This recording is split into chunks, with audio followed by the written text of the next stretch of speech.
Bob? Hey, Brooke, can you hear me? I can hear you. I'm just wolfing down a sandwich real quick.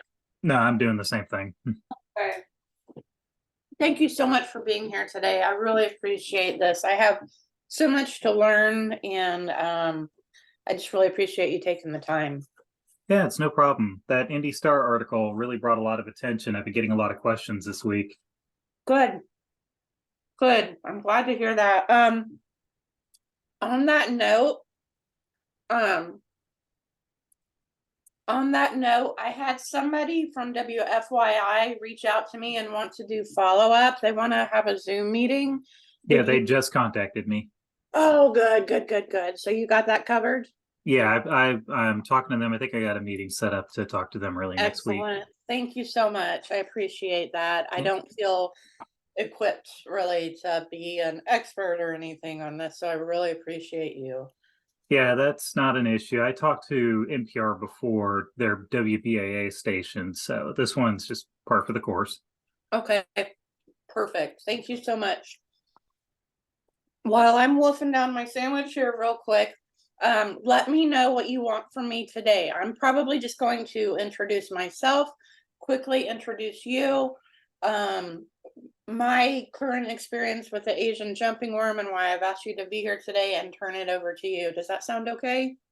That is just fine. Is it? And if you just want to make the introduction for me light, I can go ahead and introduce myself too, because my title is a big old mouthful of words, and it's Perfect. okay. Perfect. Thank you. And if you want to go ahead and make me co-host, I can go ahead and start sharing my screen too. Perfect. I'm gonna do that right now. Um,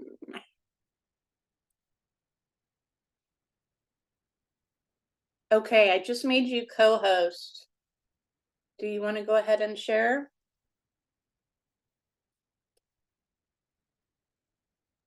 Yeah, give me just a second. I'm trying to make my PowerPoint work with me the way it should.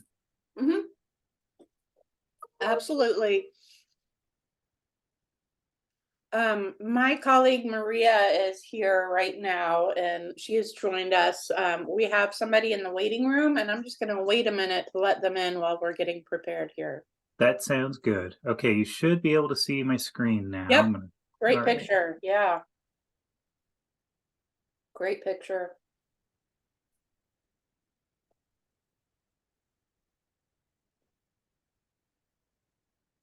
All right. I think everything should be good to go. Great. Let's see, what time is it? We still have another 9 minutes before we get started. So I'm probably going to wait on letting people in from the waiting room.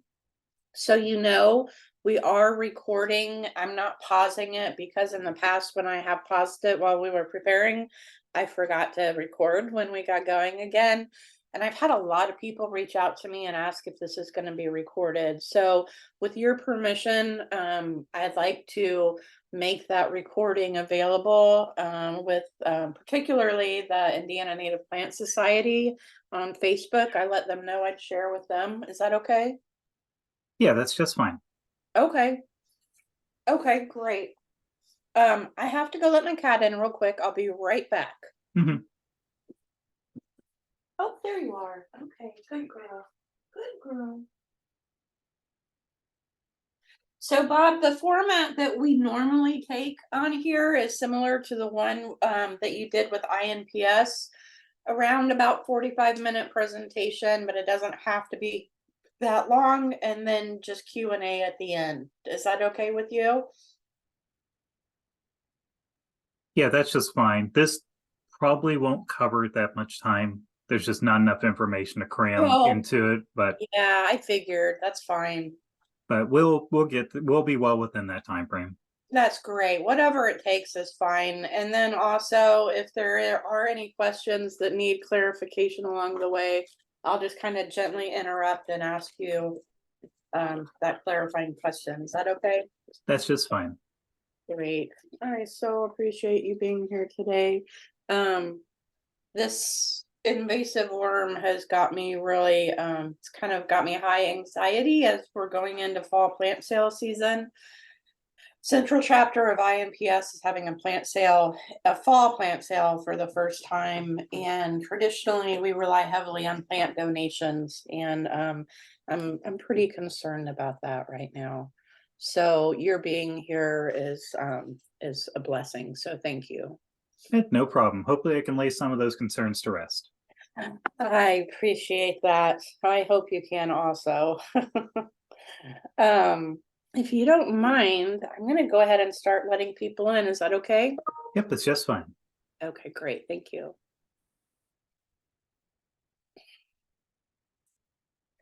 Let's see, we've got 5 minutes until we get started here. So we are just going to put this on hold. I think that we're ready to go. Bob has got his PowerPoint presentation up with that lovely picture of the Asian jumping worm. Thank you for that, Bob. I still haven't seen one in person. I still have yet to try the mustard test here at home before I start digging some plants for the plant sale. So the timing on this is just incredible. So appreciative.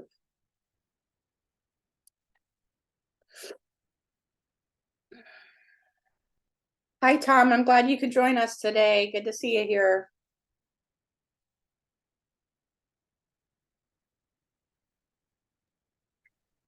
Hello.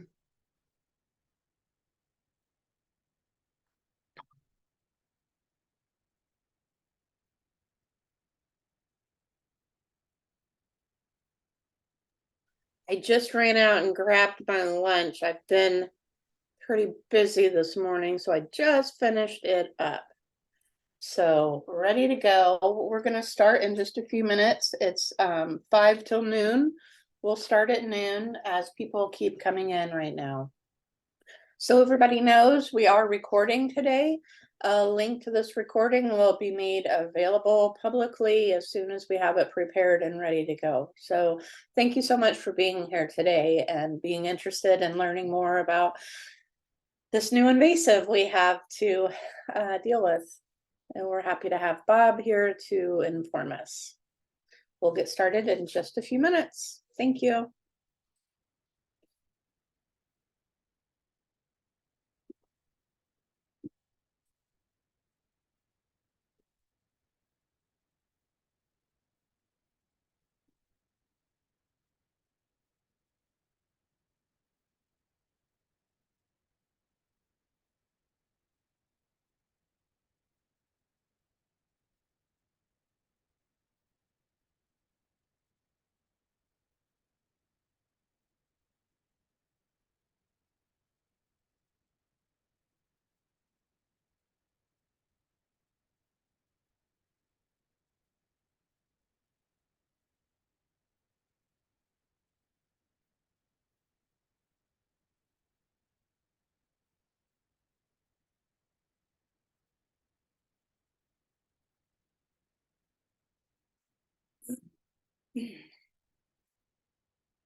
Hey folks, we're gonna get started in just 1 minute here. 1 minute here. I just had a request from a colleague to share the link for this Zoom video. I'm gonna go do that real quick and then we will get started. So thank you for your patience. I'll be right back.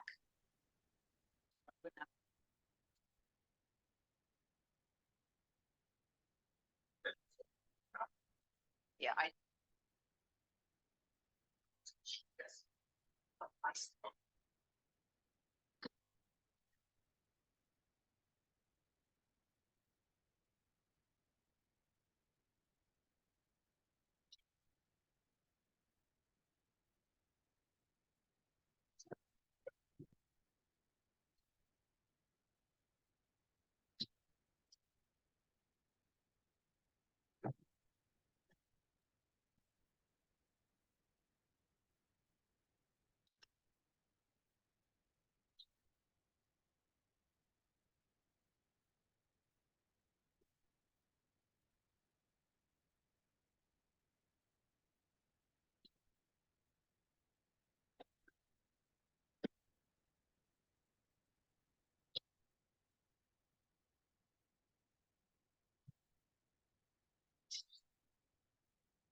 Hi, everybody. Thank you so much for being here today to learn more about the Asian jumping worm and how to help slow the spread. Going into plant sale season right now, I know I have been especially concerned about us having the Asian jumping worm and not knowing about it and spreading it potentially to other sites. So, I am just going to turn this over now to my colleague, Bob Pruner, who I am so grateful who's here today. He is with our forestry department and is very knowledgeable about our invasives. So Bob, I am going to turn this over to you. I'm going to turn off my video and I'll be watching the chats. Um, I should introduce myself first. My name is Brooke Alford, and I'm an urban ag and natural resource educator here at Purdue Extension in Marion County. Um, I am just hosting this presentation for today. Bob Bruner is our expert, and he will be informing you about this Asian jumping worm and what we need to be doing to slow the spread. It's a very important topic, so I appreciate everybody taking the time today to be here. We are recording, and we will let this link, we will provide a link to this recording when it's ready on our YouTube channel. Maria is here and is our assistant today. Thank you, Maria. So appreciated. With that, I'm going to turn it over to Bob. Bob, thank you for being here. You're on. All right, thank you, Brooke. So I am going to offer just a little bit of a correction. So my name is Bob Bruner. I am the exotic forest pest specialist with the Department of Entomology at Purdue University. But I do work a significant amount with our forestry department. I kind of occupy an interesting role where I'm a part of both. Technically, I work with an organization called the Hardwood Timber Improvement and Regeneration Center. I wear a lot of different hats. So what I do is I primarily focus on those exotic or invasive species that interface with urban forestry and residential areas or areas where there are businesses. So I do that portion where humans and the woods meet and we want to preserve those things.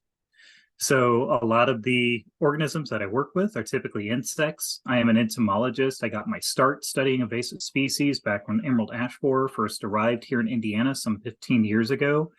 And today I'm going to apply exactly none of that entomological experience, and I'm going to be talking to you about Asian jumping worm.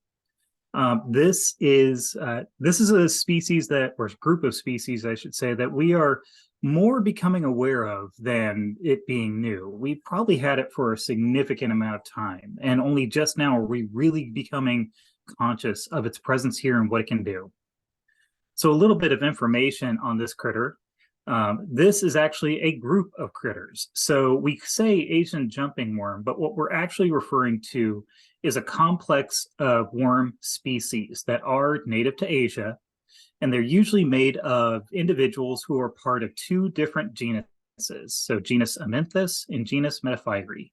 And for those of you who aren't aware what that is, it's just how we biologists use nomenclature to define what a species is. For example, humans are Homo sapiens, so our genus is Homo. In this case, for these worms, they are Amenthus and Metaphyri. Now, this is important because it does mean that the way that we identify them isn't ever going to be fully solid. And I've been discovering this more and more over the course of the last year. And I'm going to talk to you a little bit more about that. Now, some of the things about Asian jumping worms, they are very, very similar to the European worms that we have here in North America, but there are significant differences in their ecology. They also, unlike the European worms that we like to have, will damage the growing environment. They do not offer any benefits. Now, the reason I'm using more emphasis on this is you will find a lot of businesses that will sell you Asian jumping worm under a variety of names, including names like crazy worm, snake worm, Alabama jumpers, and more, where they will say they're great either for bait fishing, which we have a lot of here in Indiana, or they're great for vermiculture. And they'll tell you that lots of scientists say they're invasive, but we believe the benefits outweigh the risks. Folks, these things will decimate soil ecology. There is no benefit to them. They don't even go down deep enough to provide the same benefit that our normal European worms provide. Now, a little bit about those European worms. Whenever I say native in this presentation, I am talking about European earthworms. We have no native worms here in Indiana. You, on occasion, can find them. You need to be an expert in it to be able to identify them. There are very few. All of our worms are European because during glaciation, when glaciers covered what is now Indiana, you'll probably note that half of Indiana is pretty flat. Well, that's because during glaciation, all that topsoil got scraped away by glaciers, effectively killing what native worm species we would have had. And then when we began to colonize North America, we brought them with us in plants or sometimes even intentionally. And we've been enjoying the benefits that they provided us because they filled an environmental niche that was effectively empty. Now, I'm going to be using the European nightcrawler as my example today because that's one that we are all very used to. Every one of us will recognize it. We see them come out during the rain. They're used in fishing. So we know this one very, very well. Now, I'm going to give you a really quick description of what a European nightcrawler does, because in my opinion, one of the most important things we need to have is a baseline. We need to understand how our worms benefit us, the European ones or the native ones, and why the Asian jumping worm is such a problem. Now, if we look at the European nightcrawler, it lives a pretty straightforward life. It feeds on the surface of the soil, consuming leaf litter and plant detritus. And then it will burrow very deeply into the soil, several feet down even. And it will create channels that allow roots to do gas exchange, to do water exchange, and the castings that they create, basically the worm poop, is very, very rich in partially digested organic matter. So they are effectively creating a certain amount of compost as they live, and they're aerating the soil so that our plants can grow more effectively. A little bit more about their biology. The various species of native earthworms, and this is just all of them now, not just nightcrawlers, possess both male and female organs on one individual, so they're hermaphroditic, but they still need a partner to reproduce, so they can't self. Individuals can produce about 20 to 30 cocoons a year, and a cocoon is basically a packet of eggs that contains about 10 eggs per. And these worms, again, depending on species, can live up to 10 years in ideal conditions. Now, this is, excuse me, a little bit reaching because what it is that in very ideal conditions means in a laboratory. In reality, they probably only live more like 2 to 3 years, but that's still a lot of benefit and a lot of work you're getting out of just a single worm. So overall, for our native worm species, we see that they can help put nutrients back into the soil. They can aerate the soil, which will allow our plants to be more effective, and they can survive for a longer period of time, able to reproduce and survive and overwinter, undoubtedly, So that way, a single worm can do quite a bit of beneficial work for your garden or whatever growing area you're looking at. So, of course, this now brings us to the question, what is the difference? Why are Asian jumping worms so bad compared to our native worms? Well, I'm going to show you a picture that kind of tells the whole story. Right here, this picture comes from Penn State's Master Gardener program. And what you're looking at right now is a small amount of soil that's been impacted by Asian jumping worm. Take a look at that for a moment and just kind of ask yourself, do you think that's good soil? Because I can tell you it's not. Right now, what we would expect to see with healthy soil is we want good clumping, a good mixture of loam, clays, maybe sands, depending on where you live, with high organic content. That organic content is going to help that soil clump together. It's going to stick to plants really well. This, however, is grainy, and it has generally the consistency of coffee grounds. And I'm going to tell you a little bit more about it too as we go. So I mentioned earlier that our European worms tend to burrow deeply into soil, and they go to the surface to feed, or they go to the surface to escape water events because, they've dug these channels, they've aerated the soil. If it rains, the water floods into those channels, so the worms escape it by going to the surface, and we always see them on the sidewalk. However, with Asian jumping worm, they only live in the first few inches of the soil. So they are not digging or burrowing any kind of channels except through the topsoil, the immediate topsoil. And they consume the same plant detritus, wood material, leaf mulch, etc., that the native worms are also going to be consuming. Now, I mentioned that the European earthworms have worm castings that tend to be partially digested, and they provide extra nitrogen, other molecules that are going to be beneficial to plant development. Basically, their poop acts a little bit like compost. It's good for the plants. Asian jumping worms, however, will create castings that are almost entirely devoid of that. They are very efficient at removing nutrients from soil, and they leave behind soil that has a consistency like coffee grounds. And unfortunately, the only plants that are suitable for growing in that are most likely invasive themselves, because invasive plants are kind of built to be able to survive harsh conditions. They're first colonizers, so they're able to survive in the worst areas. If you want an idea of what this looks like in action, this picture kind of really tells the story. You can see that one half of the picture is almost entirely devoid of plant material, any detritus, anything that could decompose and go back into the soil, whereas the second half is actually covered in it. What you're seeing here is essentially the marching line of the worms as they begin to expand outwards. Now, it's important to keep in mind, these worms don't cover the landscape instantly. They're worms. They'll only advance about an inch a year as they consume material in soil. This line right here will help you if you can't see what I'm talking about. On one half of it, you've got coffee grounds. On the other half, you have healthy soil that's going to be usable for plant development. Now, a little bit on their reproduction and their life cycle. You'll note earlier, I talked a little bit about the European earthworm life cycle. 20 to 30 egg cocoons a year, cocoon, able to survive for a couple of years, maybe more. However, we do find there is a significant difference with Asian jumping worm. For example, normally, and I want to emphasize normally here, the adults will only live for a single season. They cannot survive our winters, and they will die after the first hard frost. So the minute you see that first cold snap and the first frost develop, the adult Asian jumping worms are almost completely gone at that point. They will die. They're not very hardy in that regard. The cocoons, the eggs they create, will be laid during the fall, basically right now, and they're going to overwinter in the soil. Now, the hard part too about them is that those egg cocoons are incredibly tiny. They're about the size and they appear in the appearance of a mustard seed. So trying to sift them out is nigh on impossible. I couldn't pay a grad student enough to do that kind of work. Those eggs that they've laid will begin hatching once temperatures begin to get above 50 degrees consistently, and the adults will develop within 60 days. So I'm going to pose a little bit of a question to all of you. I got a report, one that was confirmed this year, that we had adult Asian jumping worm in February.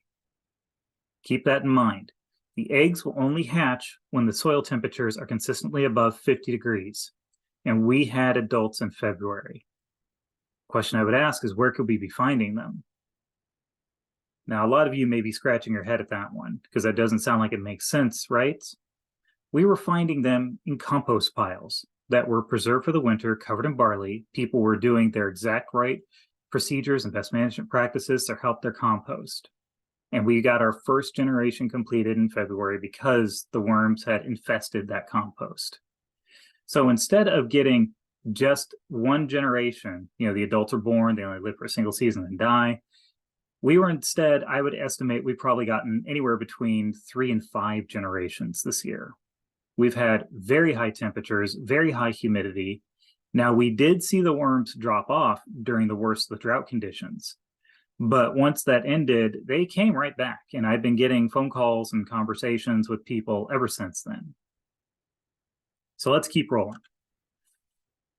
Now, I mentioned that they're not suited to survive Midwestern winters. However, we can see that the eggs will survive and they will develop very quickly if they're in the right conditions.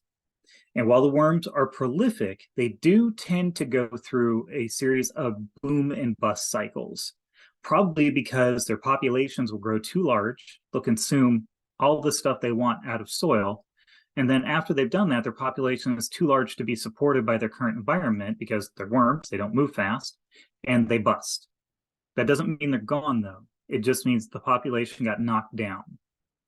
And I do want to really emphasize here, let's think back to our winter. If we think back to late 2022 and all the way into spring, did we have much of a winter? Because we really didn't. We didn't really get any severe temperatures until almost April when we had a week of significant cold, but it really wasn't that much. So as our climate is continuing to shift, we may be seeing conditions continue to contribute to allowing the worm to get more than one generation a year. Now, when I made this PowerPoint, I used the word 2 here, 2 generations in a single season. Boy, that did not age well. And I think that we are going to continue to see that trend. Of course, we want to be able to identify them. That's probably the question that's on your mind the greatest right now. How can we tell the difference between these things and the worms that we do want? Now, there are some features we can use. There are a few caveats in here that I'm going to have to describe, but there are definitely some features that will set them apart. One that probably will stand out to a lot of folks is that European worms or native worms tend to remain kind of moist and slimy. Whereas if you see an Asian jumping worm, they almost look scaly. And sometimes you'll even see an iridescence in their skin. And if we look back at that picture here, you can almost see it in the picture on the right. So the right-hand side, we have the Asian jumping worm. Left-hand side, we have our European nightcrawler.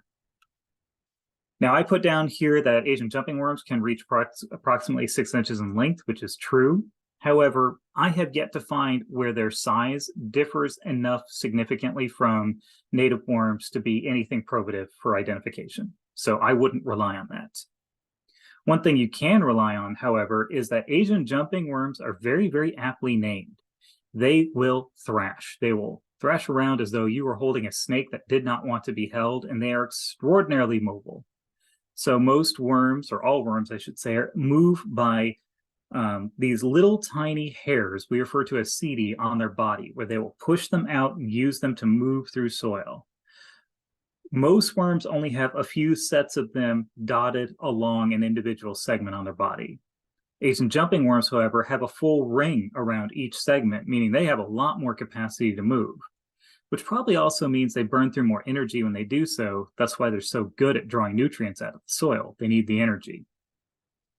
Another way that we identify them too is that there's the organ known as the clitellum, the organ where their reproductive parts are located, is positioned differently and often appears different as well. So this picture shows you the clitellum on these 2 worms right here. So if we look at our European nightcrawler on the left, the clitellum is slightly raised from the surface of the body. Typically, it's not going to fully wrap around. It's going to be kind of a reddish to like a deep reddish color or brown, and it will stick up a touch. Whereas if we look at the Asian jumping worm, the clitellum in this worm is paler in color. It's a few segments, and it is flush to the body.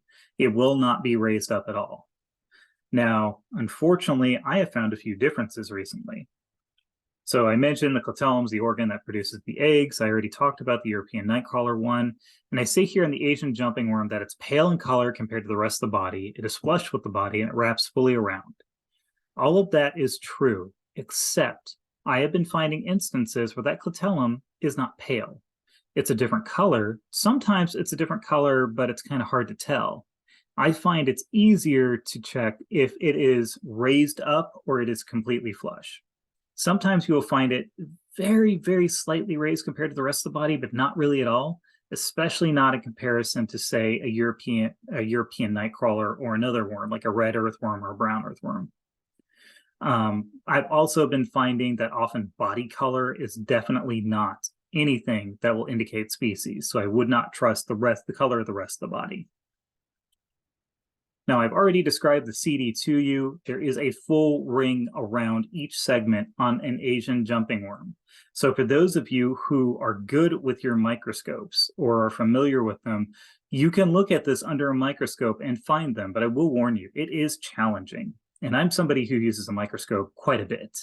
So you can see often the pores that they will come out of, especially if you've got the light at the right angle. But what I would encourage everybody to do is to please contact Purdue Extension to get your worms identified. Don't try to do it on your own yet. Until we come up with a much better rubric on getting these properly identified, I think that it's going to be best if we let the experts do this one, especially since Asian jumping worms aren't a single species. We're dealing with 3 or 4 different species potentially at once in our state, meaning we're dealing with 3 or 4 different sets of diagnostic features, and we're still sorting out which one is which.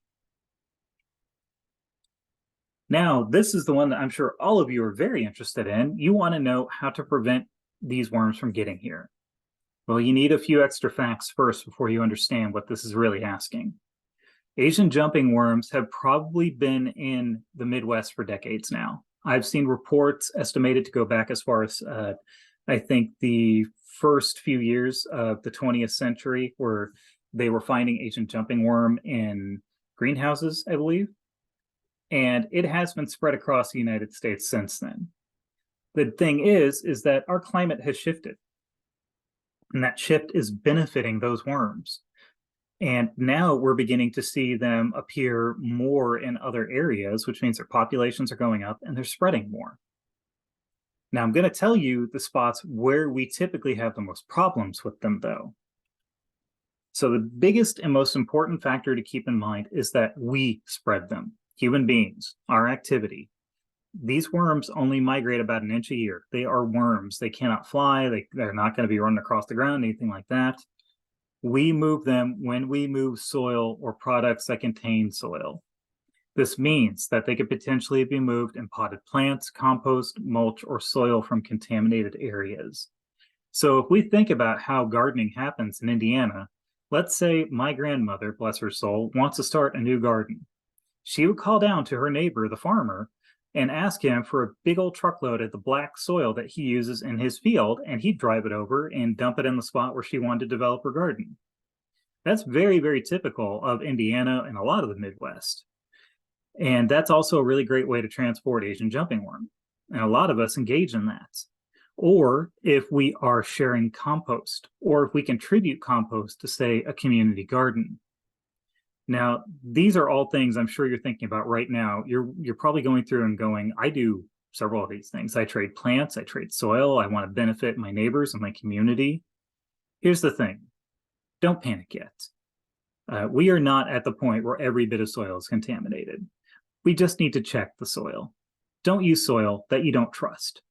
If you are transporting or want to use live plants for something, consider using bare rootstock first before you go to potted plants. And if you're using potted plants, that's only a small amount of soil. It's a controlled environment, so it's easy to check. If you're going to use compost, just follow those best management practices for your compost. Check your compost too. If you've got a ton of worms that are writhing around like crazy, you probably don't want to share that with somebody. You probably want to get rid of it. The other thing you can do too is a lot of this stuff can be solarized. If you wrap up soil completely that you think is contaminated and leave it out in the sun until it reaches 105 degrees Fahrenheit internally, that will kill the worms and their eggs. So there is an option for you to get rid of them right out the gate without spending any money. And then you want to avoid using or transporting soil from your property. Treat it like how you keep hearing us talk about firewood. You've probably seen bumper stickers for the last 15 years that say, don't move the firewood. Well, in this case, this is applying soil where we're just going to be cautious and not transport soil that we don't trust. I would prefer if we stopped sharing soil until we have a full handle on where this worm is and where it's going to go. But until we get there, we just need to err on the side of caution. Now, that being said, almost every single instance of Asian jumping worm that I have had reported to me has come either from a landscaping feature or from compost. And I'm guessing those are the biggest problem areas at the moment. That is me speculating, though. I don't have a scientific study to guarantee that. So we're still learning here. We are still gathering information. Unfortunately, some of these locations have been community gardens too. So you can imagine that you have potential for spread here. But if you're following your best management practices, i.e. cleaning tools, checking things that are coming in for contamination, just like you would if you had fungal issues or any number of other issues. If you're trying to manage insects, these are similar things that you're already going to be doing. Now, one of the things that we've also noted with problem areas is that the compost, again, almost every single compost pile that I've had reported to me had been preserved over the winter using straw or barley as insulation to keep the compost going throughout the winter. So those processes still run. Well, the worms are able to survive in those, and that's how they've been coming out earlier and earlier. Now, a little more on detection, because I am still getting emails this week. I got one even this morning about people asking, is this Asian jumping worm, and how do I know? So there are a few easier things that you can start out with. For one, the soil. That coffee ground appearance is obvious. And I got a picture in my inbox this morning of someone asking me, this looks a lot like Asian jumping worm presence. And boy, did it ever. It just coffee ground consistency soil. You can check for the worms near the surface. They don't dive deep. They will definitely not go more than 8 inches down. And I'd be surprised, honestly, if they got to the 8-inch mark. They want to stay close to the surface and they stay mobile. So if you start sampling your soil, digging out in various spots and just going through and sifting out what's present, you'll be able to find worms, whether they're Asian jumping worms or not. The last one here is the mustard test. Now, I do want to dispel something I heard earlier this week. Someone had asked me if this is a fix for Asian jumping worm. There are no chemical methods available to us in Indiana to eliminate Asian jumping worm. The best we can do is detect them and physically remove them. Now, the mustard test is one of those detection methods. You can mix about 1/3 cup of ground hot mustard seed into a gallon of water and then slowly pour half of that over a 1 square foot area. What's going to happen is it's going to be repellent to the worms, so it's not going to harm anything. And they'll just force all the worms to the surface. Now, keep in mind, this is forcing all of the worms to the surface, whether they're Asian jumping worms or not. But since Asian jumping worm is within the first few inches of soil, if they're present, they're going to be the first thing you see. That is a detection method. Now, as for eradication, Asian jumping worm is for sale in a variety of stores that are fully capable of legally selling within the state of Indiana. We have no existing regulations to manage them. This is one of those points where you can contact your legislators, your representatives, and talk to them about this problem and encourage them to get this worm regulated. Because unfortunately, DNR, the regulatory arm of Indiana's management of its wildlife, they can't do anything about this. The best thing we can do is encourage our representatives to look at this closer. Until then, we don't have chemical treatment options. The EPA has not approved any chemical to treat for Asian jumping worm. And I have seen a lot of people claiming to sell fertilizers and other things that are supposedly effective against Asian jumping worm. But folks, I have yet to see a single one do anything.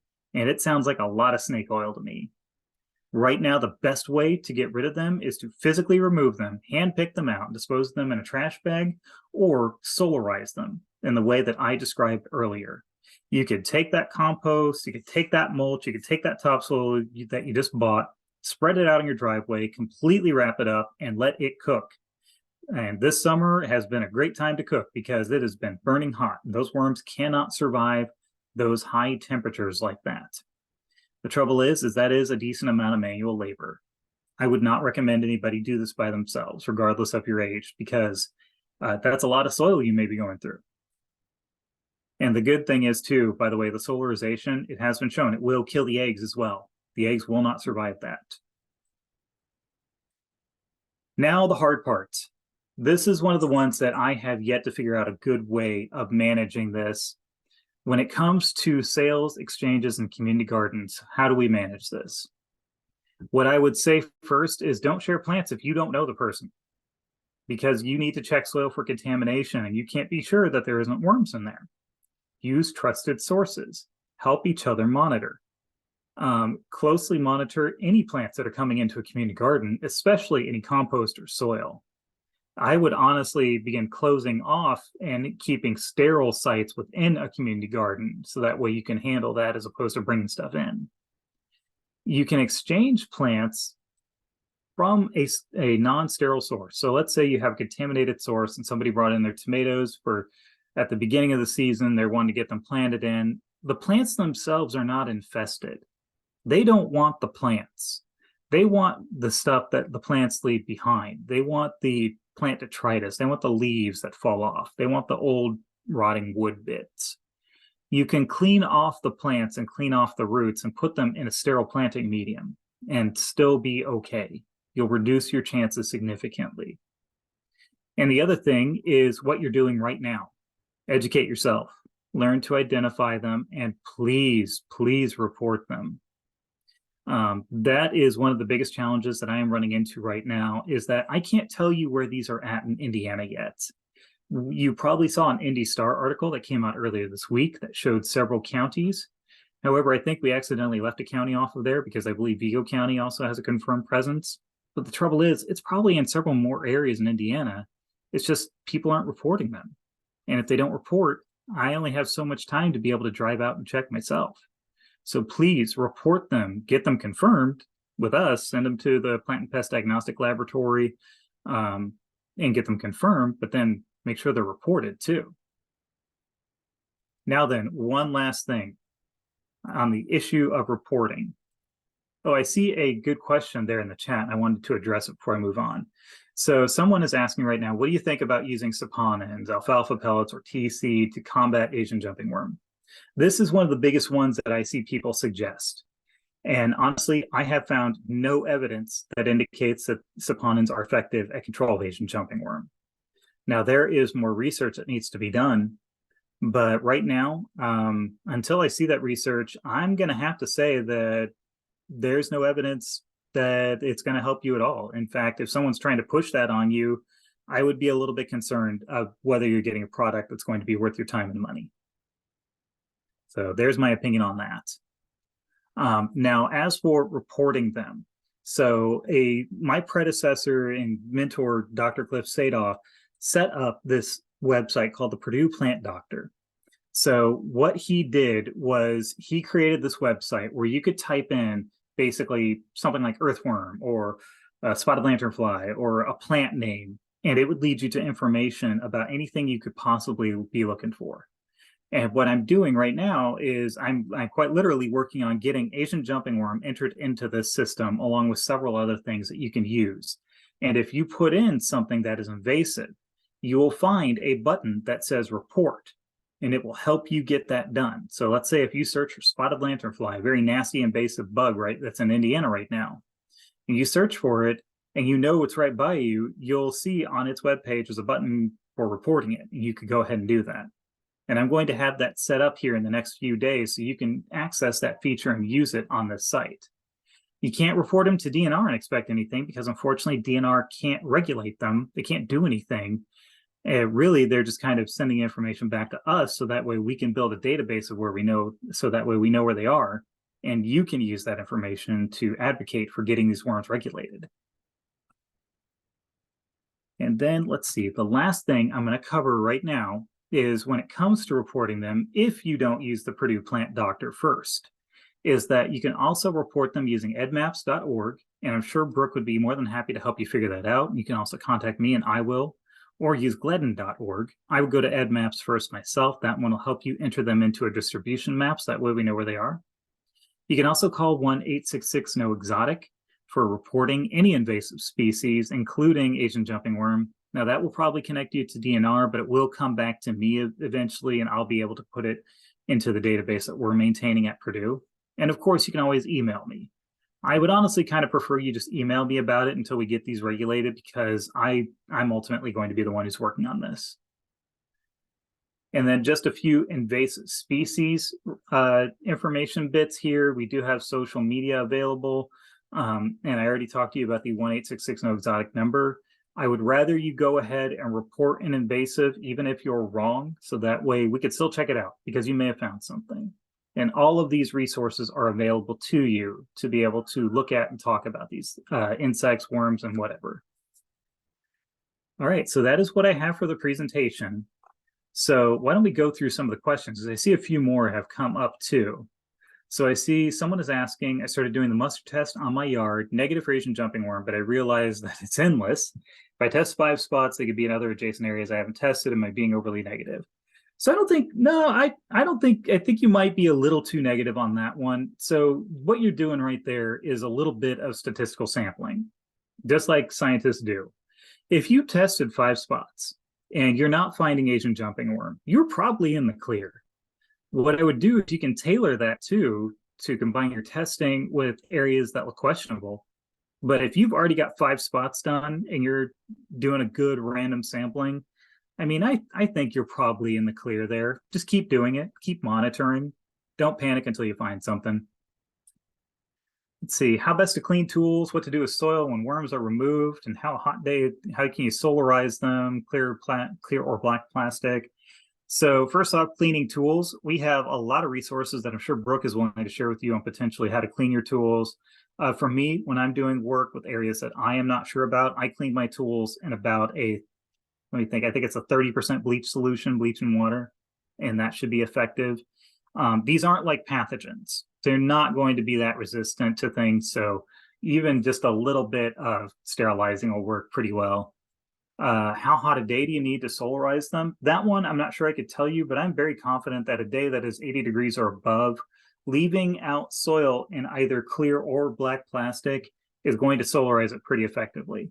Normally, I see sources recommend solarizing them in clear plastic, but the black should also be absorbing all the energy from the sun as well, and it should technically get hotter. So I think either one should work, but again, that's me speculating. What about reporting if we aren't in Indiana? Is there a national spot? Holly, I do not know. What I would do is I would contact your state's extension service or equivalent of to be able to see if they have reporting open. Unfortunately, I don't know how other states are tackling this problem right now, or if they have a problem, because not all of them do. I can tell you it has been confirmed, at least in our kind of north central area of Indiana, where Illinois, Indiana, Michigan, Ohio. But beyond that, I'm not sure I could tell you on that. Let's see, what is the risk of using commercial compost in plastic bags? I would personally, I would solarize it just in case. I generally treat businesses with a little bit of a grain of salt, and I would just go ahead and solarize it, because getting soil temperature to reach 105 degrees Fahrenheit on a good hot day is not hard. And you could just go ahead and solarize it in the bag it came in. See, I'm checking to see if I missed a question there. I think not. What is the amount of hot mustard seed to the 1 gallon of water? Where do I find hot mustard seed? Is it like spice section at the grocery? If you have, the easiest way that I do it is if you go to an Asian grocery, they'll usually have ground hot mustard seed, and you should be able to find it in a few different just regular stores as well.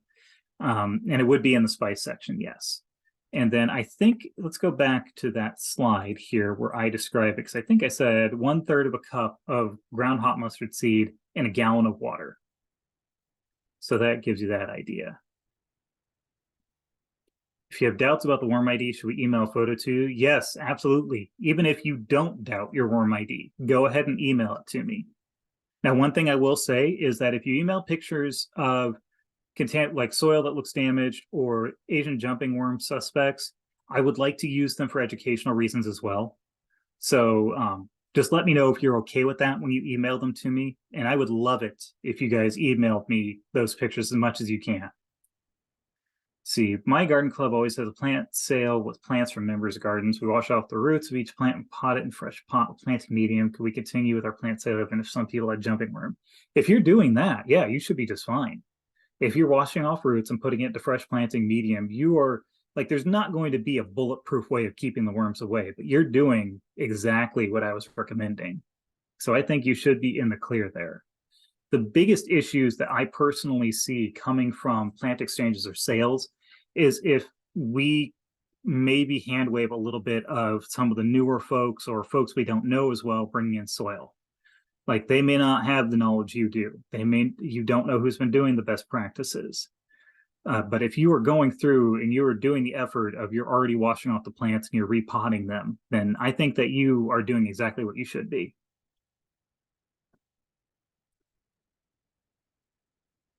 All right, I do not see any more questions. I do see Brooke added a link for cleaning reusables, which is a very good link. She added a link for edmaps.org as well. I have a question for you, Bob. I should be more familiar with EdMaps than I am. Going to their website, I see an affiliation with the University of Georgia. Is EdMaps a national tool or is it regional? It's effectively national. So Okay. it was created by the University of Georgia here. I'm going to stop sharing for just a moment here so everybody can see EdMaps. I'll just bring it up on my Great, thank you. web browser real quick. So EdMaps is a great tool because it allows us to go ahead and map out and track a lot of these invasive species. So it's not just going to be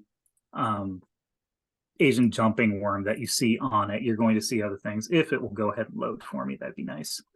But what it's intended to do is it's intended to allow you to go ahead and report and find reports of the different critters that you don't want or the different serious invasives that we're dealing with. So right now I'm going to their distribution maps, and you can see here it brings up all this information about different creatures, etc. I'm going to go ahead and type in jumping worm. And you can see it brings up several things here, jumping worm, different families, and I'm going to the one called Amenthus right here. So this is the primary genus that we are concerned about. And it should bring up a map of distributions of Amenthus species. So you can see it's got a map of the United States right in front of me right now. And I'm going to go ahead and zoom in a little bit on Indiana. So you'll notice there that people have been reporting, which I absolutely adore. I'm so happy people are reporting this one. And you'll see that the bulk of the reports are currently coming out of Bloomington. And yes, Bloomington has had a significant number of reports of that I've gotten calls from landscapers, gardeners, etc. You can see that there are 4 reports coming out of Indianapolis right now. We zoom in a little closer, it will go ahead and divvy up those locations. That's actually kind of interesting information too, because as someone who's an ecologist and works with invasive species, that gives me an idea of potential areas of spread depending on what's going on there. And then if I just pop back out, let's take a closer look at Bloomington here, where we've gotten so many reports. And you can see that they're spread through different neighborhoods. And essentially what I would guess is probably people are buying and exchanging plants and that kind of thing. But this gives you an idea of what EdMaps does. Now, if you want to report a sighting, you can go to that tab that I just clicked on there. It'll make you make an account. I'm not going to go through the whole steps of mine, but once you make an account, it'll lead you through the steps necessary to report, to describe your location where you found it, and maybe add pictures and things too. So here, I will go ahead and stop sharing that now. All right, so do we have any other questions? Thank you so much, Bob. Susan asked, when we buy plants from reputable nurseries, should we remove the soil they come in? That's a really good question. I wish I could tell you yes or no to that one. Now, myself, I err on the side of caution. I would do it anyways. However, it may be the step too far. I don't want you to have a distrust of nurseries, reputable or not, but I do want you to be conscious. Use your best judgment. If you get a potted plant from a nursery and you look in the pot and the soil looks bad, it looks like coffee grounds, then you probably should change that soil out. But if you get one and it just looks like topsoil, then you're probably in the clear. Thank you so much, Bob. I will say, Susan, I have started, but I have a long way to go, calling our bulk suppliers of soil and compost around Indianapolis. The first one I called, and I don't want to say names because I don't blame anybody for this, but the first one I called, I talked to their CEO and they didn't know what the Asian jumping worm was. So it's my impression that retailers are not taking steps to slow the spread. And it's also my impression that they need to hear from us. As Bob said, advocating with your elected officials is extremely important. So is talking to your retailers. If they aren't familiar with the Asian jumping worm, they need to be familiar. Ask them, what are you doing to slow the spread? Can I trust your product? What are you doing to make your product safe for my use in my garden? Does that make sense to you, Bob? It does. Folks, there's a lot of using your best judgment involved with this one. Until we get a better understanding of how these organisms are going to spread and what they're going to do, we're just going to have to be a little bit cautious and kind of think through how we do things. Now, I do see that there is an additional question that's actually a really interesting one too. Are there any plants that seem to repel these worms? Now, I have not found that information yet, but that is a piece of information I'm very eager to find. Theoretically, any plant that has a secondary compound that it would exude into the soil to repel herbivores could impact Asian jumping worm. Now, I don't have good enough information to say if that will happen yet. These are very, very resilient organisms. They eat very, very quickly. So there's some research to be done there, but it'd be interesting to find out if something like parsnip or even like garlic mustard repelled them, but I wouldn't want to encourage anybody to like plant garlic mustard or something like that. With that said, would you think that, for instance, a black walnut might repel them in the vicinity of its roots? That one we don't know yet, Okay. but one of the things that I watch for is how compacted is the soil versus compared to different trees. If the soil is very compacted, then Asian jumping worms probably not going to be very present because they'd rather go for the easier food. They're going to go for soil that's loose and loamy and has lots of plant material. Now, if there were going to be a plant that would repel them, black walnut would be one that I would definitely take into consideration because the juglone, I can't remember the chemical name properly, you have to pardon me, should be repellent to a lot of things. But that hopefully I'll get time to actually research that because I would love to find out. Thank you. Thank you. Mickey asks a really good question. She would like to know of a good reference sheet for community gardeners and Spanish speakers. Do you know if there is one available, Bob? And Mickey, that's a great question. And if there's not, we will try to make it available. Bob, do you know? So there is a Purdue Landscape Report piece that I wrote on Asian jumping worm that you can find in the Purdue Landscape Report from earlier this year. And I'm going to continue to try to put out more of them as I can. Unfortunately, my Spanish is not adept enough for me to be able to write one into Spanish myself. So hopefully I will be able to ask our communications department to help me out with that to get something out there. I may also ask Dr. Sadoff, who does a lot of that translation work with other invasives, if he'd be willing to lend a hand. So hopefully we'll get it out there eventually. Yeah, thank you so much for the question, Mickey. And I just put a link in the chat to that Purdue Extension report, landscape report. So take a look at that. And Bob, we can talk more offline about translations. I know that the Indiana Native Plant Society is also very interested in translating important materials, so we might reach out to them as well. Mm-hmm. And then the last question I see on there, how much research is being done on this nationally? I couldn't begin to tell you. It really varies by state because some states have it significantly worse than we do, and other ones barely see them at all or recognize them as a problem. So that hopefully there will be more. I'm genuinely hoping we can get some at Purdue even. but we just don't have a good answer to that yet. Yeah. And Tom, I do know that in Wisconsin, from what I read, they were detected in 2013. And a colleague has told me that in Madison, Wisconsin, there's a moratorium on plant sales right now. I'm not sure who's implemented that moratorium, if that's, a legal entity, a nonprofit, or extension. Bob, do you know that by any chance? If there's a moratorium on plant sales, it would either have to be amongst organizations or it would have to be something done by a municipality. Okay. But unfortunately, I just don't know what the situation is there.